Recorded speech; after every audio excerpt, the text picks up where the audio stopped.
Hi friends, welcome back to my channel. ഇന്നൊരു പോളൻ്റെ recipe ആയിട്ടാണ് വന്നിട്ടുള്ളത്. നമുക്ക് നോമ്പിനൊക്കെ സ്പെഷ്യലായിട്ട് വെക്കാൻ പറ്റിയിട്ടുള്ള നല്ല ടേസ്റ്റി ആയിട്ടുള്ളൊരു സിമ്പിളായിട്ട് ചെയ്തെടുക്കാൻ പറ്റിയിട്ടുള്ളൊരു പോളയുടെ റെസിപ്പി, ഇറാനി പോള. നമുക്കിപ്പോൾ നോമ്പിൻ്റെ സമയത്തൊക്കെ പരത്താനും കുഴക്കാനും ഒക്കെ മടി പിടിച്ചിട്ടുണ്ടാകും. അപ്പോൾ ഫില്ലിങ്ങൊക്കെ ബാക്കിയുണ്ടെങ്കിൽ നമുക്ക് ഈസിയായി ചെയ്തെടുക്കാൻ പറ്റിയിട്ടുള്ള ഒരു പോളയുടെ റെസിപ്പിയാണ്. അപ്പോൾ നമുക്ക് നേരെ വീഡിയോയിലേക്ക് കിടക്കാം. അതിന് മുന്നേയായിട്ട് എൻ്റെ ചാനൽ അതേ കാണുന്ന ആരെങ്കിലും ഉണ്ടെങ്കിൽ സബ്സ്ക്രൈബ് ചെയ്തിട്ടില്ലെങ്കിൽ ഒന്ന് സബ്സ്ക്രൈബ് ചെയ്യുക. അതോടൊപ്പം വരുന്ന ബെല്ലൈക്കണും കൂടി ക്ലിക്ക് ചെയ്യുക. അപ്പോൾ നമ്മുടെ പോളയിലേക്ക് വേണ്ടിയിട്ട് നമുക്കൊരു ഫില്ലിങ് തയ്യാറാക്കാനായിട്ടുണ്ട്. അതിനായിട്ട് ഞാനൊരു പാൻ ചൂടാക്കി അതിലേക്ക് ഓയിൽ ഒഴിച്ചു കൊടുത്തിട്ട് ചിക്കൻ ഫ്രൈ ചെയ്തെടുക്കണം. അപ്പോൾ ഇതിനാണ് കൂടുതലായിട്ട് ഫില്ലിങ് ചെയ്ത് വെക്കുന്നുണ്ട്. ഇത്രയൊന്നും ആവശ്യമില്ല നമ്മുടെ പോളക്ക് വേണ്ടിയിട്ട്. അപ്പോൾ അതിലേക്ക് മുളക് പൊടിയും മഞ്ഞളും കുരുമുളക് പൊടി ചിക്കൻ മസാല പൗഡറും ഉപ്പൊക്കെ ഇട്ടിട്ട് നന്നായിട്ട് മിക്സ് ചെയ്ത് മാരിനേറ്റ് ചെയ്ത് വെച്ച ചിക്കൻ ഇട്ട് കൊടുക്കാം. അപ്പോൾ ചിക്കൻ ഫ്രൈ ആയി കഴിഞ്ഞാൽ ആ സെയിം ഓയിലിലേക്ക് തന്നെ ഒരു 3 ഉള്ളി പൊടിയായിട്ട് കട്ട് ചെയ്ത് ഇട്ട് കൊടുക്കാം. പെട്ടെന്ന് വഴന്ന് കിട്ടാൻ വേണ്ടി ഉപ്പും കൂടി ഇട്ടിട്ട് ക്ലോസ് ചെയ്യാം. ഇപ്പോൾ നന്നായി വഴന്ന് വന്നിട്ടുണ്ട്. അതിലേക്ക് 1/2 ടീസ്പൂൺ വെളുത്തുള്ളി പേസ്റ്റ്, 1/2 ടീസ്പൂൺ ഇഞ്ചി, ഒരു 2 പച്ചമുളക് പൊടിയായിട്ട് കട്ട് ചെയ്തതും കൂടി ഇട്ട് കൊടുത്തിട്ട് നന്നായിട്ട് മിക്സ് ചെയ്ത് കൊടുക്കുക. അപ്പോൾ അതിൻ്റെ ഒരു പച്ചമണം മാറി കഴിയുന്നത് വരെ നന്നായിട്ട് മിക്സ് ചെയ്ത് കൊടുത്ത് കഴിയുക. അപ്പോൾ ഉള്ളി ഇപ്പോൾ ഇവിടെ നന്നായി വഴന്ന് ഇഞ്ചിയുടെയും വെളുത്തുള്ളിയുടെയൊക്കെ പച്ചമണം മാറി കഴിഞ്ഞിട്ടുണ്ട്. അതിലേക്ക് 1 teaspoon garam masala powder, 1/4 teaspoon മഞ്ഞൾപ്പൊടി, അപ്പോൾ ചിക്കൻ മസാല പൗഡറും കൂടി ഇട്ട് കൊടുക്കാൻ വേണ്ടിയിൽ നന്നായി മിക്സ് ചെയ്ത് കൊടുക്കുക. ഷ്രെഡ് ചെയ്ത് വെച്ചിട്ടുള്ള നമ്മുടെ ചിക്കൻ ഇട്ട് കൊടുക്കുക. നന്നായിട്ട് മിക്സ് ചെയ്ത് കൊടുക്കുക. ചിക്കൻ നന്നായി മിക്സ് ചെയ്ത് കഴിഞ്ഞാൽ 1/4 കപ്പ് മല്ലിയില പൊടിയായിട്ട് കട്ട് ചെയ്തതും 2 ടീസ്പൂൺ കറിവേപ്പിലയും കൂടി ഇട്ട് കൊടുത്താൽ നമ്മുടെ ഫില്ലിങ് റെഡിയായി. ഇനി ഇത് തണിയാനായിട്ട് മാറ്റി വെക്കാം. ഇനി നമ്മുടെ പോളയിലേക്ക് വേണ്ടിയിട്ട് നമുക്കൊരു ബാറ്റർ തയ്യാറാക്കാനായിട്ടുണ്ട്. അതിനായിട്ട് മിക്സിയുടെ ജാറിലേക്ക് 3 മുട്ട പൊട്ടിച്ചൊഴിക്കുക. അപ്പം മുട്ടയുടെ എണ്ണം വേണമെങ്കിൽ കൂട്ടാം, കൂടുതൽ ക്വാണ്ടിറ്റിയിലാക്കാനുണ്ടെങ്കിൽ. അപ്പോൾ ബാക്കിയുള്ള ഇൻഗ്രീഡിയൻസ് ഒക്കെ മെഷർമെൻറ്റ് കൂട്ടിയെടുത്താൽ മതി.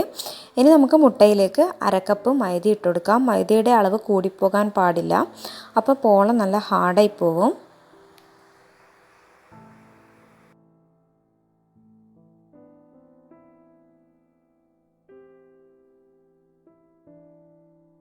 അപ്പോൾ അതിൻ്റെ കൂടെ തന്നെ 1/2 കപ്പ് സൺഫ്ലവർ ഓയിലും 3/4 കപ്പ് പാലും കൂടി ഒഴിച്ചു കൊടുക്കാം. അപ്പോൾ ആവശ്യത്തിനുള്ള ഉപ്പും കുരുമുളക് പൊടിയും ഇടാൻ മറക്കണ്ട. അപ്പോൾ ഉപ്പിടുമ്പോൾ ശ്രദ്ധിക്കണം, ഓൾറെഡി നമ്മൾ മസാലയ്ക്ക് ആവശ്യത്തിനുള്ള ഉപ്പുണ്ടാവും. അപ്പോൾ ഈ ഒരു മുട്ടയ്ക്ക് വേണ്ട ഉപ്പ് മാത്രം ഇട്ട് കൊടുത്താൽ മതി. ഇനി ഇത് നമുക്കൊന്ന് അടിച്ചെടുക്കാം.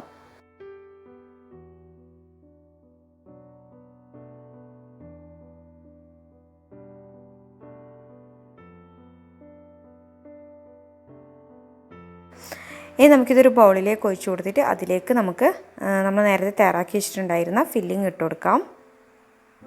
അപ്പോൾ ചിക്കൻ്റെ ഫില്ലിങ് ഇഷ്ടമില്ലാത്തവരാണെങ്കിൽ ബീഫിൻ്റെ ഫില്ലിങ് ചേർത്ത് കൊടുക്കാം, അല്ലെങ്കിൽ വെജ് വേണമെങ്കിൽ വെജും നമുക്ക് ചെയ്ത് കൊടുക്കാം.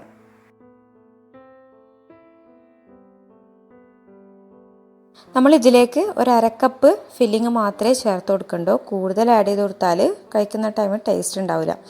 അപ്പം നമ്മുടെ പോളയിലേക്ക് വേണ്ട ബാറ്ററി റെഡിയായി. ഇനി നമുക്കൊരു പാന് ചൂടാക്കാം. ഒരു സോസ് പാൻ ചൂടാക്കി അതിലേക്ക് ഒരു ടീസ്പൂൺ സൺഫ്ലവർ ഓയിൽ, നോൺ സ്റ്റിക്കിൻ്റെ പാൻ ആയതുകൊണ്ട് തന്നെ കൂടുതൽ ഓയിൽ ഒഴിക്കേണ്ട ആവശ്യമില്ല. ഒന്ന് ബ്രഷ് ചെയ്ത് കൊടുത്താൽ മാത്രം മതി. ഇനി ഇതിലേക്ക് നമ്മുടെ ബാറ്റർ ഒഴിച്ചു കൊടുക്കാം. അപ്പോൾ നമുക്ക് ഈ പോള വേണമെങ്കിൽ ലെയറായിട്ടും ചെയ്തെടുക്കാം. ഫസ്റ്റ് പകുതി ബാറ്റർ ഒഴിച്ചു കൊടുക്കുക, എന്നിട്ട് അതിൻ്റെ മുകളിൽ മസാല വെച്ച് കൊടുക്കാം, എന്നിട്ട് അതിൻ്റെ മുകളിൽ നമ്മുടെ ബാറ്റർ ഒഴിച്ചു കൊടുത്തിട്ടും ചെയ്തെടുക്കാം. ഞാനിപ്പം ഫുള്ളായിട്ട് മിക്സ് ചെയ്തിട്ടാണ് ചെയ്തെടുത്തിട്ടുള്ളത്.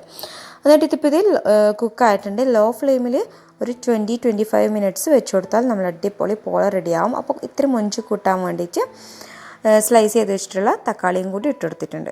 അപ്പോൾ ഈ ഒരു പോളിൻ്റെ റെസിപ്പി എല്ലാവർക്കും ഇഷ്ടമായെന്ന് കരുതുന്നു. എല്ലാവരും ഒന്ന് ട്രൈ ചെയ്ത് നോക്കിയിട്ട് നിങ്ങളുടെ അഭിപ്രായങ്ങൾ എന്നെ കമൻറ്റ് ബോക്സിലൂടെ അറിയിക്കാം.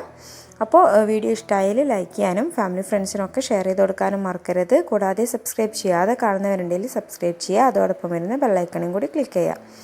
അപ്പോൾ അടുത്ത നല്ലൊരു റെസിപ്പിയുമായി വരുന്നത് വരെ ബൈ ബൈ. Thank you.